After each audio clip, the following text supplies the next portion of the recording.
Chapter 24. Last week we were speaking about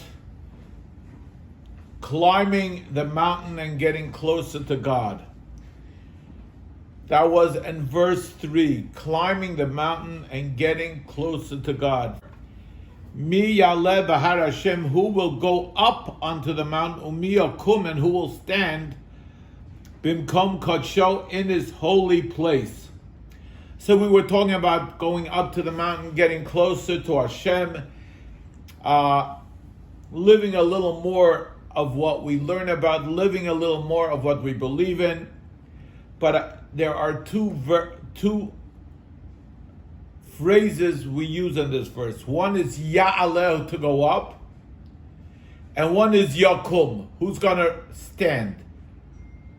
In other words, if we're going up, Mi Ya'aleh b'har Hashem, who's going up to the mountain of Hashem, isn't everyone staying there? Then it says, Mi Yakum bimkom kadsho, and who will stand? This is a holy place. If we went up, we're standing there. So what are we talking about over here? So I saw a beautiful thing as follows. We all go up at times. We all have times that we are going up and moving up in the world closer to God. We're all moving up. The Rabbi gives a sermon, we're inspired, we're going up. It comes to Rosh Hashanah, we're inspired by the cantor, we're going up. We're doing a mitzvah, we're inspired, we're going up. We're all going up. But soon after, many times after we get inspired, what happens? The inspiration fades. It fades away. We're asking God two things. We want to be inspired. We want to be inspired, but umi yakum bimkom kadsho, we also want it to stay with us. When we get inspired with godliness, we don't want it to leave. We really don't, because we feel like $1 million when we get inspired. We want that inspiration to stick. We want that inspiration to stand with us. So that's what it means. What kind of things do we have to do, not only to be inspired, but to stand close to God, that inspiration should stand with us? So we go to verse number 4, and it reads as follows: Niki kapayim ovar levav. You know who's going to get close to God? Niki kapayim ovar levav. If he has, and I'll explain this in a minute, he has clean hands, someone who has clean hands, ovar levav, and he's pure at heart, asher leinosa lashav nashi v'leinishbar le'mirma, that he does not swear in God's name and make false promises. We speak about here 3 different things. One is, by the way, you don't see anywhere here it's speaking about really observance. You want to get close to God? You want to be really close to God? Niki kapayim ovar levav. Be honest. First, honesty. Don't take advantage of something that is not yours.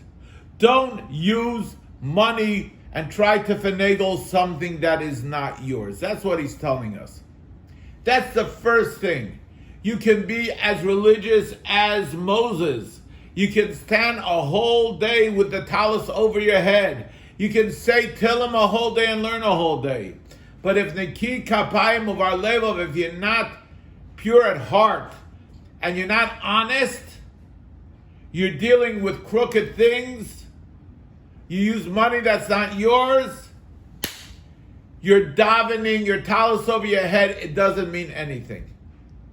So that is the first thing, the ki kapayim. Uvar levav, have a pure heart. Think purity.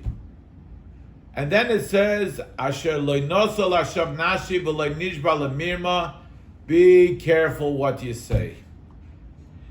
Be careful what you say when you utter. Sometimes, I promise that, right? Be careful, because automatically when you're promising, when you make an oath, automatically you're using God's name. And that's many times we do this and we use God's name in vain. So that's the three things. You want to be close to God. Number one, don't promise and use His name in vain. And if you're going to promise and make a vow, fulfill it. Fulfill it. How many people are saying Yizkar, and while they're saying Yizkar, in Yizkar it says, remember my father, yada da da da, the name, or I will give charity in his merit. And we leave the shul, and that charity is out the window, because people don't even realize what they're saying.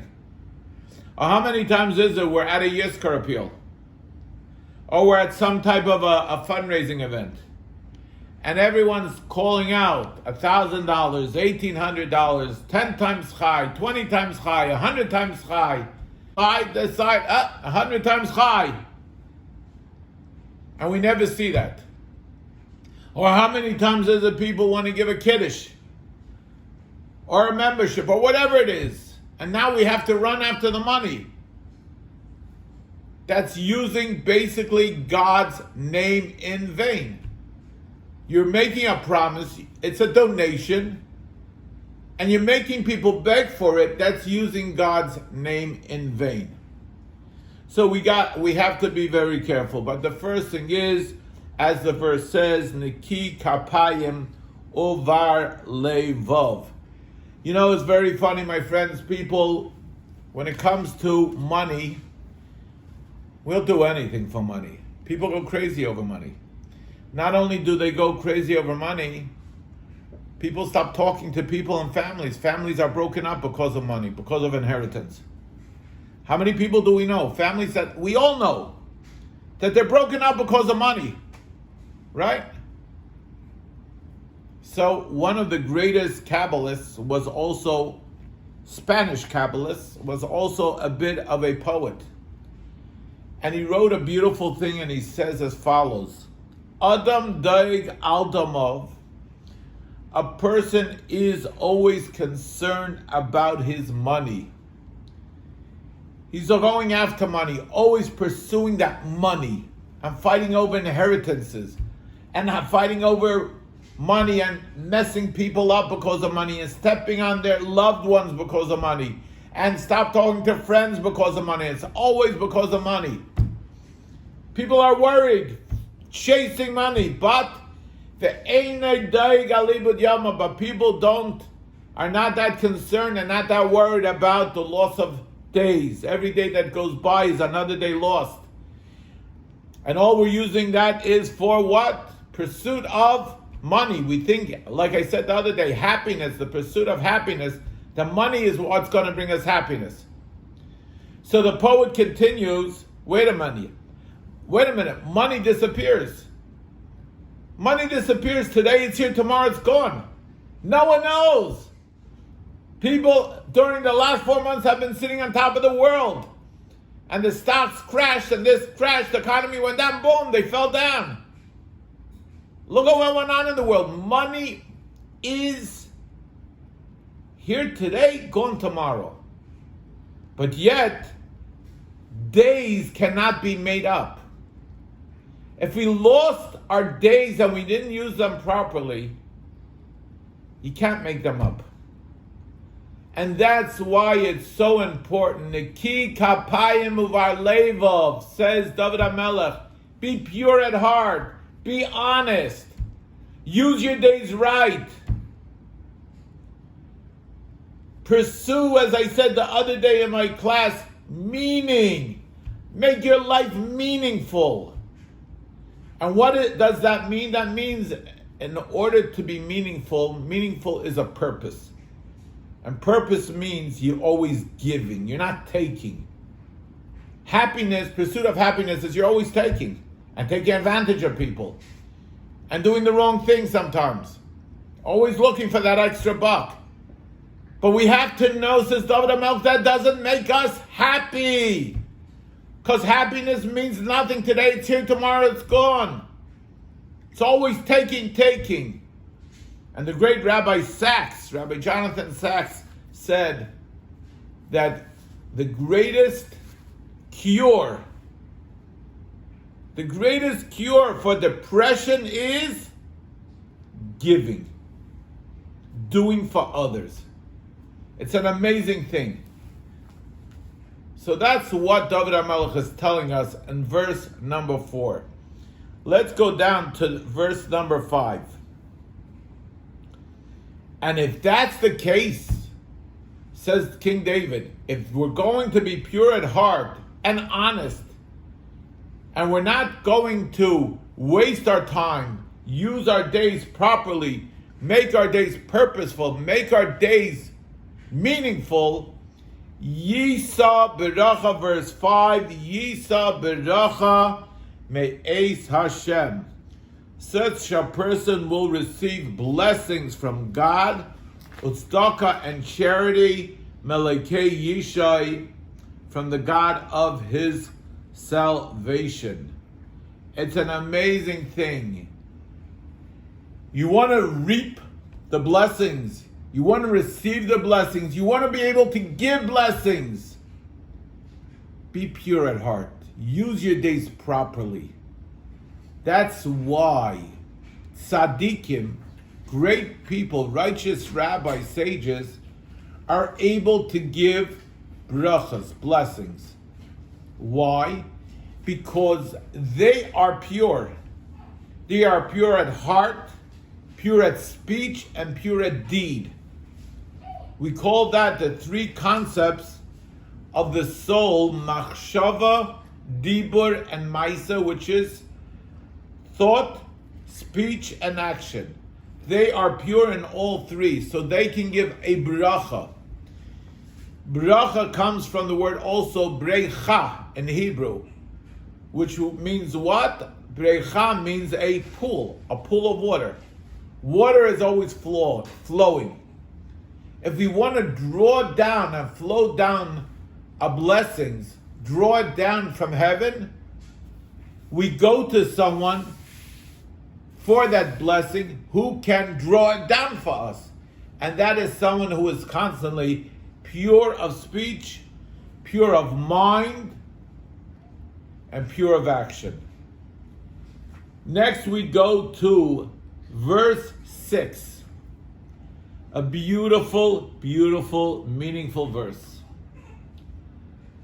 Zedar darshav mevakshe panecha Yaacov Sela, says King David. The people of this generation who behave this way are really people who search for God. They're children of Yaacov, who have always looked for your presence for God. If you notice in this verse, it doesn't say your children Yisrael. Mevakshe panecha Yisrael. It says Yaakov. Why the word Yaakov instead of Yisrael here? Yaakov comes from the word Akev. Akev means a heel. There are Jews that are the head. They're so-called, they're always thinking godliness. They're always searching for more godliness. They're always striving for higher levels of godliness. And yet we have people, Jews, who are like the heel, like the bottom of the body. The foot, what's the foot? The foot, the heel is the bottom of the body. No sensitivity or lacking a great deal of sensitivity towards godliness. And yet, says King David, I'm using the word Yaakov, that even these Jews that are compared to the bottom of the heel, the foot, who's all the way at the bottom of the body, they still have that potential to reach that level of godliness that they should reach. God is always ready to embrace. God has his hand stretched out to them always. They just have to stretch their hand out right back to God. Says King David, even a Jew who feels he's so far away, he's like he's at the bottom of the pit, as they say. He's the heel of the body. even that Jew has a tremendous connection and a bond with godliness. As the famous saying goes, there's no such thing as a faraway Jew. There's no such thing as a Jew who's not connected. If you remember, I once told a story of someone who went to the Lubavitcher Rebbe, and he was boasting. He went to the Rebbe. He was a philanthropist, and he went to the Rebbe and he said, "Rebbe, this year Rosh Hashanah, I arranged for there to be a minyan of 100 Jews on Rosh Hashanah, 100 Jews with no background, and I arranged a minyan for them." And the Rebbe says, "What was that exactly you said?" So he spoke a little louder. He thought the Rebbe didn't hear him. He says, "I arranged a minyan for 100 Jews with no background." And says the Rebbe said right back, "There is no such thing as a Jew without a background. Every single Jew, no matter his level of observance, has a background, is related to Abraham, Yitzchak, Yaacov, Sarah, Rivka, Rachel, and Leah. He has the patriarchs and the matriarchs. Every Jew has that background. So there's no such thing. Someone comes to the Rebbe and says he's very big in outreach. He's doing a lot of outreach work. And the Rebbe said, "I don't like that word outreach. It's not outreach, it's inreach. Every Jew deep inside has that. We just have to reach deep inside. It's no outreach. We're not reaching outside. We're reaching inside and bringing out someone's potential." And just to conclude today's lesson, how these Jews, no matter how far they are, they're not that far. And King David tells us that. I'll conclude with another story with the Lubavitcher Rebbe. Someone once came to the Lubavitcher Rebbe. One of the Chabad rabbis who had a Chabad house in a certain city. Remember, we told you about honesty and not taking advantage. He says, "Rebbe, I have a donor in my Chabad house. He's a philanthropist. He gives so much money to the Chabad house. And yet, sometimes when I take his money, I feel guilty. Because not only does he eat whatever he wants, from the Whoppers to the Double Max to the Triple Max, he eats whatever he wants. He even eats it on Yom Kippur. He doesn't even go to Shul on Yom Kippur. No Yizkor, no Yom Kippur, no Kol Nidre, no Ne'ilah, no Shema Yisrael, no Tefillin. What do you compare such a Jew to, Rebbe? Rebbe, what can I compare him to? And without hesitation, the Rebbe says, compare him to a Sefer Torah. And the Rebbe sees, this guy looks shocked. So the Rebbe says, what happens like this?